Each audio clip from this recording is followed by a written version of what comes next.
Assalamualaikum warahmatullahi wabarakatuh. Alhamdulillah pada hari ini kami bisa kembali silaturahim ke Istana Anak Yatim yang berada di daerah Cikias, Bogor. Kita akan bertemu langsung dengan pendirinya, Bapak Haji Surato. Ikuti kami selanjutnya.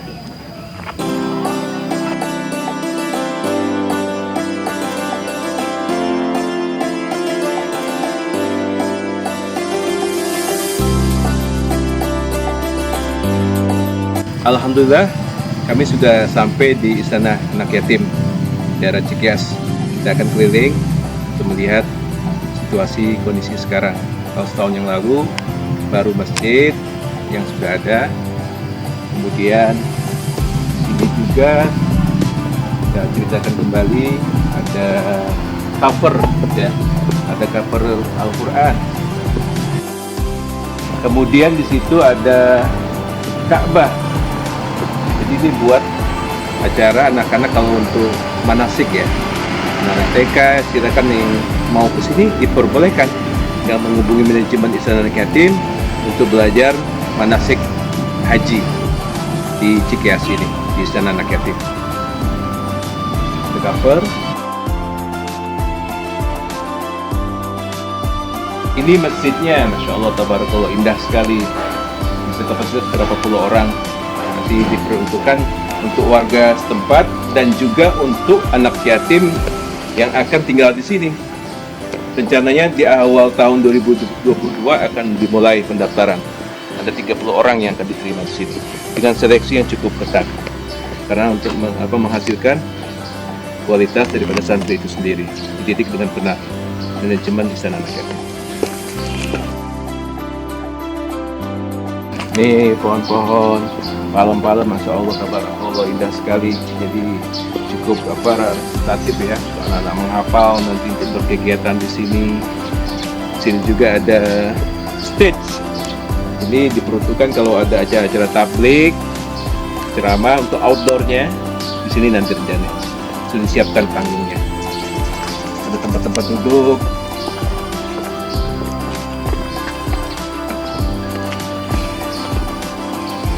Ini ada payung kayak di Madinah Al-Munawwarah, payung-payungnya didatangkan langsung dari Jerman, kualitasnya baik, Insya Allah. Halamannya luas untuk parkiran. Ini yang jadi momentum ataupun monumen ya, monumen Istana Anak Yatim. Dulu masih setahun yang lalu kami kesini masih finishing, sekarang sudah jadi. Ikonnya Istana Anak Yatim. Nah, kita akan langsung menuju kantor ataupun asrama ya. Yang dulu belum ada, sekarang sudah proses pembangunan. Kalau untuk kantor ini, yang ini, kantor Istana Anak Yatim dulu belum ada, masih pondasi-pondasi. Sekarang sudah selesai, tinggal finishing, perapian untuk kantornya. Dan di sebelah kantor ada asrama, ini yang rencanakan asrama anak yatim. Sudah proses, tinggal 80%, tinggal masang keramik. Dan insya Allah targetnya di akhir tahun harus sudah selesai. Ya, sama Bapak Kang Punten. Assalamualaikum. Kita nanya dulu ya. Ini kalau untuk asrama anak yatim untuk berapa kamar? Apanya? Kamarnya pasti Ada berapa? 40-an kayaknya. Buat 40 orang? Iya kayaknya. Oh banyak ya. 30 sih, memang kapasitas 30, mungkin ada berapa ruangan ya Iya. untuk diperuntukkan untuk santri di sini. Karena memang awalnya di 30 santri rencananya seperti itu. Kita lanjut. Makasih ya Kang informasinya. Ini sudah berapa persen sih? 80%. Kita langsung lihat proses pembangunan. Sekarang sudah perapian, sudah mulai tinggal ya masang keramik. Kabar sudah rapi, tinggal dibentuk dibikin lagi di pengacian. Ini agaknya juga yang dibangun. Di prosesinya. Dulu belum ada sahabat-sahabat, tahun yang lalu. Ya, alhamdulillah atas izin Allah dimudahkan prosesnya sehingga terus berjalan di sana yatim, disupport oleh masyarakat juga. Pak Surato selaku pendiri, kemudian disupport oleh jamaah-jamaah lain juga, masyarakat umum yang mensupport untuk kegiatan sini. Nah, ini sudah disiapkan juga nih, ada ini rencananya buat makan santri. Nanti mereka selain di dalam, di sini juga duduk-duduk di sini tempat santai buat mereka makan. Ada di sebelah situ juga, jadi dibikin senyaman mungkin santri yatim, istana anak yatim. Ya, yang jelas ini peluang juga bagi kita bahwasanya dengan bersedekah, yakinlah tidak akan berkurang, bahkan justru akan bertambah dan keberkahannya luas. Orang yang bersedekah tidak akan jatuh miskin, justru akan memberikan keberkahan dalam hidupnya.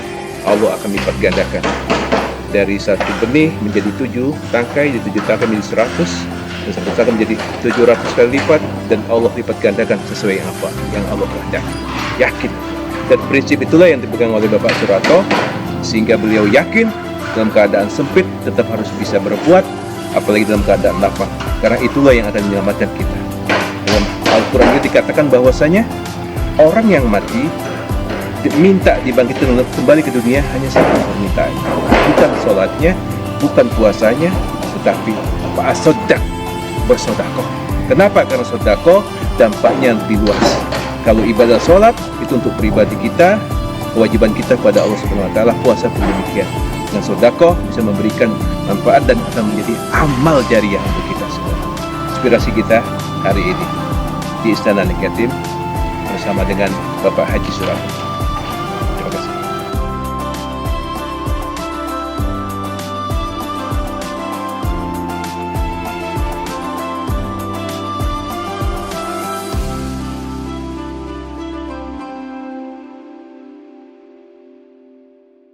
Bismillahirrahmanirrahim. Assalamualaikum warahmatullahi wabarakatuh.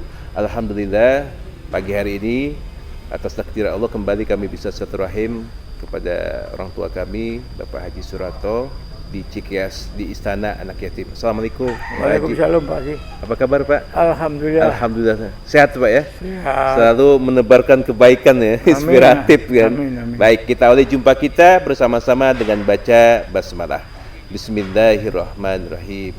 Langsung saja nih Pak Haji, sedikit bercerita tentang perjalanan Bapak nih dari pendidikan dulu mungkin sampai dengan menikah. Silakan Pak.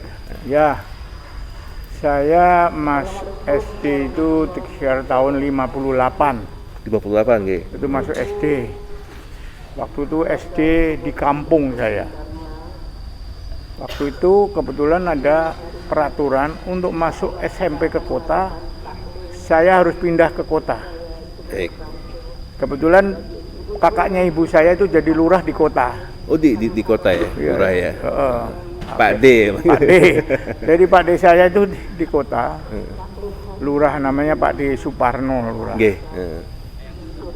Akhirnya saya kelas 6 pindah ke temannya Pak D, sekolah di kota. Di desanya di kelurahannya Pak. Di kelurahan. Pak ada SD negeri di situ.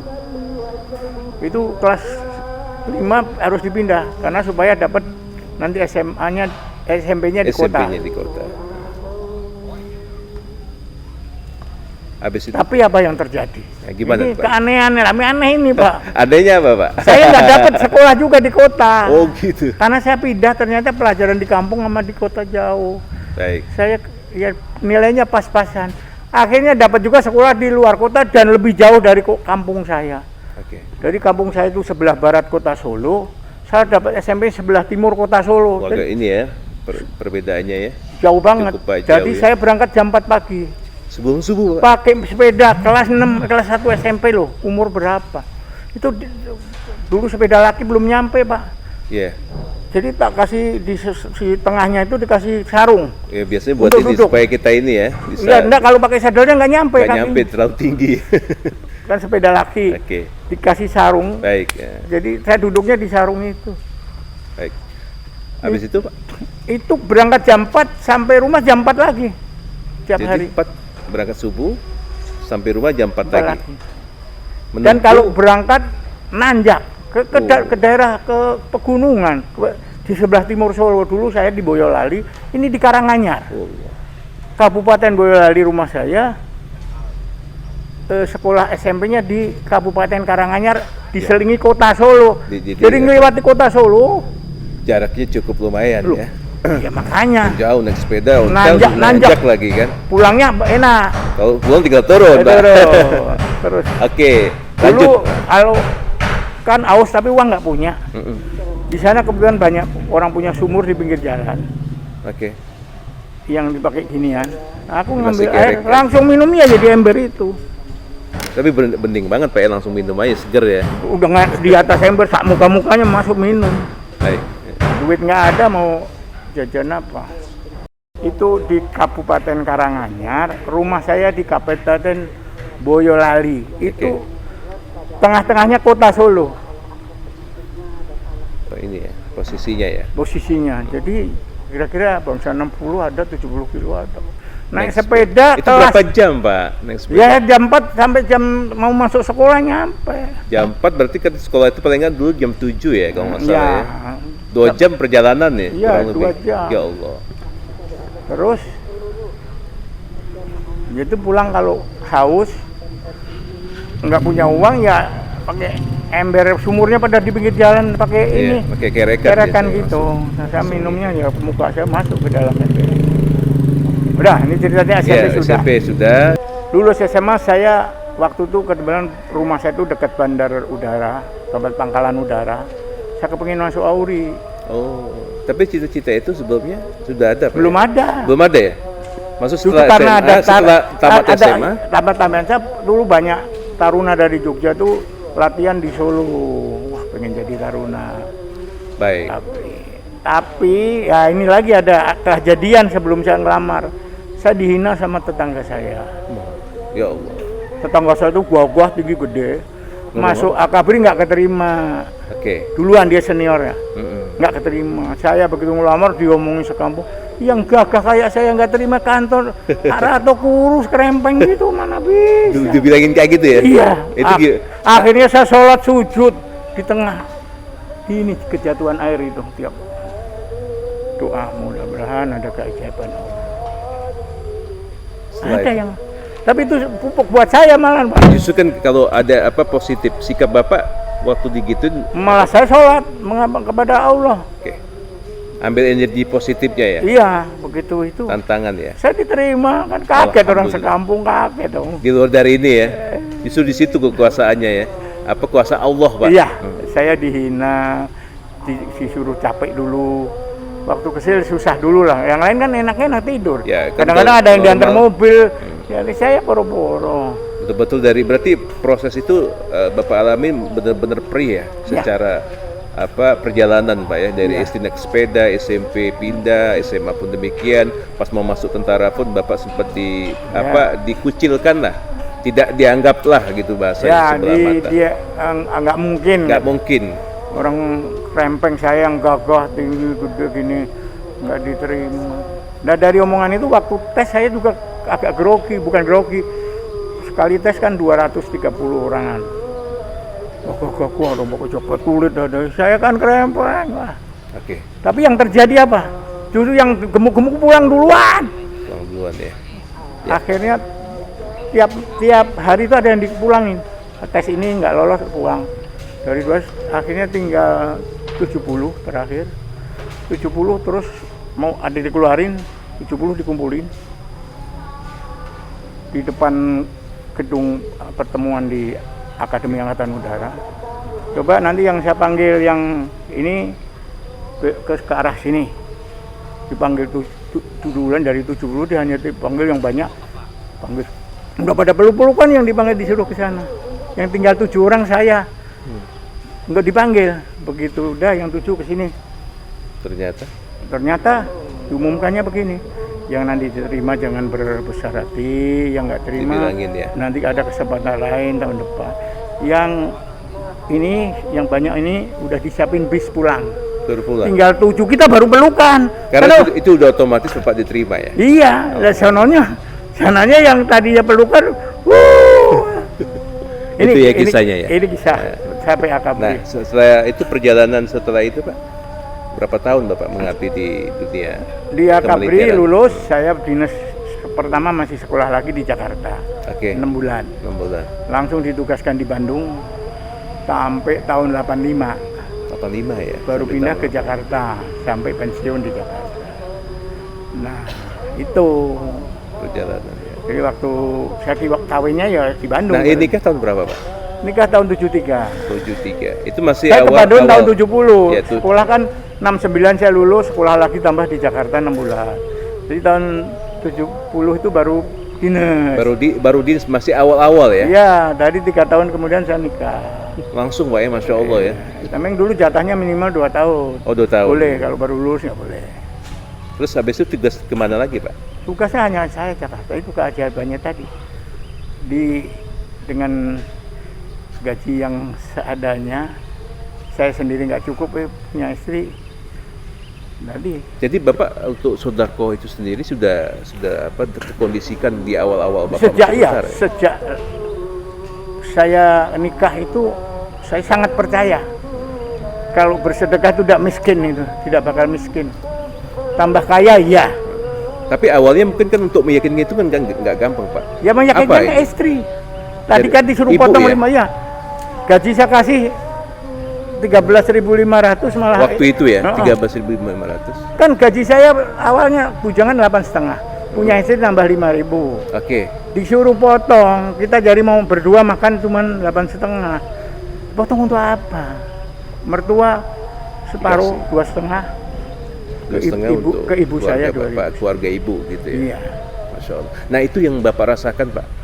Kan Keajaibannya. secara hitung-hitungan matematika kan berarti kan berkurang secara. Iya, makan masih kurang. Waktu itu Hitung-hitungan, sang karena istri nggak mau pegang, ada pembantu saya, pembantu mes banyak kan. Saya punyanya ini cukup nggak cukup sebulan. Oke. Kasihkan semua ke pembantu. Masya Ya Allah. makannya cuman dulu telur tuh diurak-arik itu sama engkol, dipotong-potong diurak-arik itu sama apa. Masya Allah ya. Oke, Tabarakallah. pokoknya makannya. Perjalanan Bapak. Ya tapi keajaibannya ya setelah 2 minggu saya punya Vespa. Nggak sampai setahun saya punya rumah. Itu di luar dari akal ya. Oh iya, itu keajaiban ya. Orang susah Saudara. memberi apalagi orang kepada orang tua. Kan susah untuk makan sendiri, Betul. nggak cukup. Berarti ada poin bersedekah dalam keadaan susah itu luar biasa Pak ya. Itu dia, aku 2 kali ngalamin. Itu sama oke. ini. Nah, nanti yang ini kita ceritain Ya, Pak. kalau yang 10 kali atau sering saya. Ya, itu sih mungkin udah umum ya. Bersedekah dalam keadaan lapang kan itu sudah umum. Umum. 10 kali lipat kalau dalam keadaan Dan sempit itu sering saya ngalami Sering. yang itu. Tapi yang 700 kali saya 2 kali. Awal saya nikah sama sekarang setelah Oke. pensiun. setelah pensiun. Itu sebelum pensiun kan aku nggak mikirin ini. Ya istana anak yatim. Sebelum ke istana anak yatim, Pak. Dulu mungkin kan Bapak pas di karir di dunia TNI ya. Itu apa saja Pak sampai level kemudahan-kemudahan yang Allah berikan? Ya, itu juga ya gara-gara sedekah itu Pak. Saya jabatan nggak pernah susah. Jabatan enak terus. Orang bilang jabatan basah gitu loh. Masya Allah. Jabatan Terus. bahasa ini. Terus. Ini inspirasi ya sama-sama. Hanya aja jabatan kering kan yang nggak ada apa-apa aja kayak segaji-gajinya. Segaji-gajinya ya. Udah saya dulu bisa beli Mercy, beli rumah dari bisnis, yaitu keajaiban. Bisnis ya, bisnis Bisnis dipermudah, kayu. Allah permudah ya. Saya jual kayu Pak, kayu karet. Masya Allah. Dari Cianjur saya beli. Hmm. Dan dulu itu Angkatan Udara ada sistem namanya civic mission. Civic mission apa itu? Civic mission itu boleh menggunakan alat AURI untuk usaha, tapi bayar nyewa ke AURI. Saya nyewa truk ke AURI, bayar 30.000 sebulan, sehari 1.000. Sehari 1.000. Sehari 1.000. Pada waktu itu ya. Saya setornya ke komandan. Saya pakai, habis pulang kantor ganti baju, saya ke Cianjur cari kayu karet Bisnis. untuk membakar bata. Dulu Peruntukannya ya. di pinggir Pangkalan Udara itu dulu ada orang bakar bata. Anakku suka jalan nanya, ini kayunya dari mana? Dari Engkoh. Terus bayarnya tunai Pak, barang datang dia harus bayar. Gimana kalau mau saya bayarnya kertas batanya merah baru bayar? Oke. Oh lebih bagus Pak, ya udah. Kamu barunya, saya beli. Berapa untung saya sehari? Berapa Pak? Dapat 11.000 untuk bayar ke kantor, 10.000 sehari, gaji cuma 8,5. Nah, makanya dalam 2 minggu beli Vespa. Vespa iya, sudah masuk akal. Vespa harganya. Ya bisa lebih Pak. Vespa harganya cuma 150.000. Pada waktu itu 150.000, artinya dalam hitungan. Vespa baru zaman itu paling top, Vespa tahun 75 itu paling top. Tahun 75 saya beli Vespa. Coba. Iya. Itu kemudahan ya, alhamdulillah. Nah, terus bukan itu ya, udah gitu rumah 2 di Buah Batu daerah Eli dekat Hotel Horizon sekarang. Daerah strategis itu Pak. Iya. Mobil saya Mercy Tiger Pak. Zaman itu ya. Zaman orang Terus lain. selevel Bapak mungkin ada kayak gitu Pak. Nggak ada. Nggak ada, Jenderal. Jenderal aja kok kolonel kan nggak punya, rumahnya masih rumah dinas. Berarti sama lihat Bapak kayak gitu gimana Pak? Rumah saya udah 2. Aku juga dicurigai sama komandan waktu itu. Sempet ya. Waktu mobil Mercy kan nggak sebelah bawa rumah. Mobilmu apa toh? Tiap apel ditanya. Akord Pak. Besok tanya lagi ngaku akhirnya. Mercy Pak, nggak baru. Jual, pusing saya, banyak yang ngomongin kamu. Itu ya. Banyak yang ngomongin kamu. Letnan mau kapten aja punya Mercy, punya rumah 2. Dari mana duitnya? Pusing. Meskipun komandan tahu, saya nggak ngambil dari kantor. Komandan nggak kan tahu. Betul. Wong Karena saya itu memang usaha ada kayu. usaha-usaha dari Ya tadi luar yang ya. 5.000 dibagi 2 tadi. Sedekah Sodako. orang tua lagi. Kembali lagi ke situ ya. Iya. Sedekah ke orang tua dalam keadaan sempit tetap memberikan Harusnya kita bakat sendiri sesuatu kan terbaik. kurang. Untuk sendiri iya, masya Allah tabarakallah. Tapi itu inspirasi. kejadiannya tuh The real ya. real. Nah baik, sahabat-sahabat, kita akan lanjutkan. Tadi sudah terkait tentang apa pribadi Pak Surato. Kita akan bicara sekarang tentang ini Pak, Istana Anak Yatim. Kita kan dulu pernah kesini Mas Idam ya, setahun yang lalu ya. Baru masih awal, dari ini nggak ada, sekarang sudah ada. Prosesnya ini kan berarti kan Allah memberikan kemudahan. Ya. Nah, mau disampaikan Pak. Ya, jadi memang dalam hidup saya ini, dalam perjalanan hidup, saya menyadari bahwa hidup di dunia ini hanya sementara. Sementara. Pasti pulang, pasti. Cuman kapannya nggak ada yang Ya, tahu. Allah yang tahu. Besok, minggu depan, bulan depan, tahun depan, atau 10 tahun lagi ke depan, kita semua nggak tahu. Dari rumus itu saya punya ikrar waktu itu Pak. Waktu pangkat saya ya sudah kolonel lah, atau pangkat-pangkat mayor kolonel itu saya udah ikrar. Kalau umur saya 40 untuk akhirat. Ya, Terus yang 60 dunia. dunia. Udah pikirin tuh saya. Sudah umur 40 ya. Ya. Terus makin umur makin tua, akhiratnya makin nambah. Sekarang udah 76, sudah saya putuskan 80% untuk akhirat. Oke. Yang 20% untuk dunia. Oke. Ini udah ikrar saya, Pak. Kira sama Allah ya. Makanya saya nggak sayang ngeluarin gini nih, seperti saya kebutuhan lebih penting ini dari kebutuhan pribadi. Udah 80% untuk urusan akhirat kan. Ya. Nah, kok berani Bapak bangun Istana Anak Yatim? Nah, saya cerita dulu, ini sebelumnya kan saya bangkrut, Pak. Oh, Beraninya gara-gara bangkrut. Dari itu justru ya. Iya. Allah. Begitu menjelang pensiun saya pengen belajar, karena pensiun kan nggak dapat gaji. Ya. Saya pengen usaha. Saya mendirikan usaha satu, namanya TB Berkah. Itu membuat toko bangunan. Toko bangunan, usaha toko bangunan. Sampai 10, Pak. 10 tempat Pak. Iya. Terus yang kedua saya bikin perumahan di Raja Wali Residen. Oke. Di sini Bojong Nangka. Bojong Nangka. Karena saya nggak bisa mengawasi, hancur. Dua-duanya hancur. Dua-duanya Hancur, bangkrut, bahkan meninggalkan utang 25 miliar. 25 miliar. Besar itu Pak. Itu. Nah, itu musik kayak gitu gimana Pak? Nah, dalam kondisi itu saya dengerin ceramah dari seorang ustadz bahwa kalau orang dalam kondisi sulit, berani bersedekah, berani beramal jariah, atau amal apapun kebaikan, membantu orang lain dan lain, itu akan diganti 700 kali.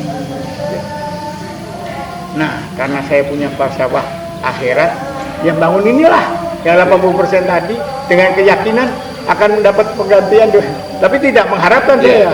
Tapi Bahwa keyakinan karena Allah. Karena Allah. 700 kali karena Allah. Dan Allah akan lipat gandakan lebih dari itu pun bisa. Itu dalam posisi Bapak ada mohon maaf tadi Pak ya, 25 miliar Punya itu, utang utang. 25, saya berani bangun di sana anak yatim. Itu.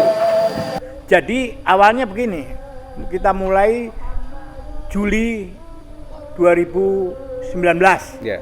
peletakan batu pertama masjid dulu. Ya, awal-awal masjid kan. 1 tahun selesai itu masjid, termasuk gapura, Ada Ka'bah segala macam ya.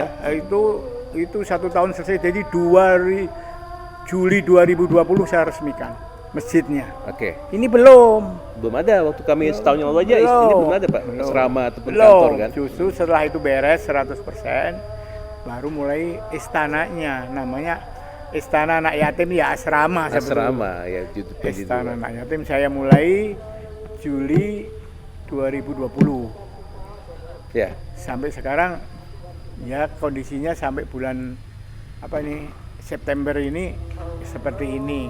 Tapi ini saya targetkan akhir tahun harus selesai. Targetnya. Sebelahnya asrama kedua ini sedang dicor. Nanti juga harus sudah jadi paling enggak dasar apa mentah lah. Tapi sudah bangunan. Jadi yang ini harus jadi karena awal tahun 2002 saya harus sudah menerima anak yatim. Oke, di awal tahun ya. Untuk Targetnya ini harus selesai ya, Iya. di akhir tahun ya. Iya. Awal tahun juga masih pendaftaran, nggak langsung masuk 2022. pendaftaran, Persiapan tes, lah Pak. tes dan lain-lain. Tuh. Nah, setelah saya membangun ini keajaiban ini yang timbul, Pak.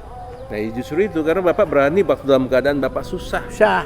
Jujur-jujur kan 25 miliar itu kan bukan hal yang kecil Pak. Iya. Jadi Kok berani gitu loh maksudnya kan? ke Bank Bukopin saya utang, ke Yo. BRI itu 15 miliar, ke teman 10 miliar, Pak. Memang yang teman nggak pakai bunga. Tapi kan utang ya utang. Tetap ya utang. Ya, sekarang yang BRI sudah lunas ya 15 M. Yang teman itu udah saya bayar 6,5. Jadi tinggal 4,5. Pas setengah ya. Dalam jangka waktu ya hitungannya Ya, kan tidak ya. lama Pak. Iya. Setelah bangun ini, bangunan jadi, Allah berikan keajaiban, Kan. hutang mengecil dan sudah yang tinggal pakai bunga habis dulu. habis duluan. Masya Yang Allah, tabarakallah. karena yang teman ini orangnya baik sekali. Saya nggak usah sebut namanya. Ya. Kalau saya bayar malah bilang aku belum butuh duit, Mas. Coba. Hari gini ya. Ya Allah. Iya, dia saya bayar malah kaget. Mas, saya itu nggak butuh duit. Tapi Pak Bubung ada Pak, daripada aku punya utang nggak enak aku bilang. Iya, beban moral ya. Nah, selain itu apa Pak? Masih ada keajaiban. Keajaiban lain Pak. Dalam temponya itu belum ada, nggak ada setahun ya. Setelah mulai membangun ini, saya mendapat aset baru 15 hektar di Jalan Puncak 2. Ya, pinggir jalan. Pinggir, enggak semua ada di pinggir jalan ya. Puncak 2 kan belum jadi, tapi udah di Jadi. dekat patoknya itu. Iya. Kan dipatok sama camat saya. Strategis sih. 15 miliar. 15 hektar ya. Hektar. Kalau dinilai kan besar Ya kalau 100.000 aja semeter ya udah 15 miliar. Iya, betul. Itu Ya. ya udah kan tapi aksiskan. Masya Allah, tabarakallah. Lah, Itu ya, itu keajaiban. keajaibannya membangun istana. Karena ini paling kalau ada Pak Heri ngajukan Pak ini aku nggak tunda-tunda, langsung kita nggak boleh menunda. Kalau untuk urusan istana anak yatim. Mendina sendiri nggak makan dulu nggak apa-apa. Tapi ini harus makan tukang, makan apa. Prioritas sih. Prioritas. Prioritas sih. Masya Allah, tabarakallah. Tapi ini dalam waktu dekat saya nggak cerita dulu takut gak jadi. Akan ada kejutan lagi. Masya Allah. Banyak, Pak. Di situ ya. Miracle obstacle bahasa kerennya Ya Pak. itu ada, Keajaiban. udah ada yang mengukui saya, ada lagi rezeki yang. Tapi aku nggak mau cerita kalau belum terjadi. Siap. Ya doakan mudah-mudahan apa yang akan ke depan ini lebih lancar. Jadi kira-kira itu Pak. Jadi apalagi saya udah ikrar 80% akhirat. Karena kata hidup tetap harus ada lah masa hidup. Tapi ke depan nanti saya diem aja uang datang sendiri. Ada market di situ ya. Bukan hasilnya istilah orang pinter itu apa duduk manis aja uang datang sendiri. Tidur aja uang datang sendiri. Karena hanya pasif income namanya. Pasif income. Pasif income. Kita dalam keadaan tertidur di rumah dan Masuk ke rekening. masuk ke rekening ya. Masya Allah, tabarakallah. Ini pasif income itu saya alhamdulillah makin kesana makin besar. Alhamdulillah ya. Contoh yang kecil, SSB. Oke. Soto Ini sebulan saya dapat berapa? 40 juta. 40 juta. Gaji siapa? Menteri aja nggak segitu. Ya. Itu satu tempat ya. Di Bali saya juga ada. Tapi nggak usah cerita lagi Ya. lah. Artinya Dan keberkahan. ini yang mau bikin lagi saya kasih income lagi. Tapi saya nggak cerita yang belum jadi. Ya. Yang ini kan ya udah jadi. Semoga dimudahkan. Artinya kan Istana Anak Yatim sudah jelas akhir tahun targetnya, kemudian di awal tahun 2002 sudah proses untuk Pendaftaran. pendaftaran misalnya seperti itu. Nah, terus saya juga lagi bangun tempat usaha di Jonggol, Pak. Ada juga. Hampir selesai. Ya karena bisa bangun itu. Masya Allah. Di pinggir jalan raya, Pak, di Jonggol. Buat usaha itu Pak? Iya. Buat usaha ya? Iya, depan nanti soto, belakangnya kafe, Pak. Masya Allah. Berkah ini ya. Iya, betul. Jadi yang kita Tapi- pikir akhirat dulu, dunia ngikut. Iya. Nggak usah cari, jangan ngejar uang. Ngejar Akhirat. bagaimana membuat kebaikan kepada masyarakat. Kebaikan ya. Kepada Apa aja bentuknya, Pak, ya? Apa aja bentuknya. Kalau yang punya ilmu, sedekah ilmu. Yang nggak punya ilmu, nggak punya duit, tenaga. Tapi banyak yang nggak mau, Pak. Tenaga aja sayang. Tenaga yang sayang ya. Kalau nggak ngeluarin materi. Misalnya di depan rumahnya, di jalannya ada batu, nyingkirkan aja nggak mau. Kalau itu sedekah ya, bagian dari itu kebaikan. Iya, memudahkan orang memudahkan lain. orang lain kan. Kita akan dimudahkan. Kita kalau memudahkan atau membahagiakan orang, kita juga akan bahagia. Sederhana, Pak. Sedekah itu tidak harus punya uang. Tenaga, pikiran. Seperti Bapak Ustadz ngasih pelajaran, ngasih Mengedukasi. ya, itu Sharing ilmu ya. itu sedekah. Sedekah ya. Ilmu, sedekah tenaga, sedekah pikiran. Misalnya orangnya nggak bisa merencanakan, kita rencanakan gambar. Itu udah sedekah. Seperti ini yang gambar sedekah ini, Pak. Sedekah. Pak Andri. Arsitek. Pak Andri ya. Pak Andri sedekah, dia nggak bayar ini. Masya Allah, tabarakallah. Sesuai dengan kapasitas dia, Iya. keilmuannya ya. Iya, yang arahkan tukang, yang gambar. Ya. Tuh, jadi inilah hikmahnya Hikmah ya. bersedekah dan beramal jariah dan berbuat kebaikan yang lain, apapun itu. Nah, aku mungkin nguatin dalilnya nih Pak, nambahin kan. Memang dalam Al-Quran kan Allah Subhanahu Wa Taala berfirman, Bismillahirrahmanirrahim. Alladzina yunfikuna fis sarra'i wad dharra wal kazimina al ghaiza wal 'afina 'anil nas wallahu yuhibbul muhsinin. Ini salah satu ciri orang yang bertakwa itu adalah yang menginfakkan dalam keadaan lapang, dalam keadaan sempit. Itu Pak, dalam Al-Quran Pak.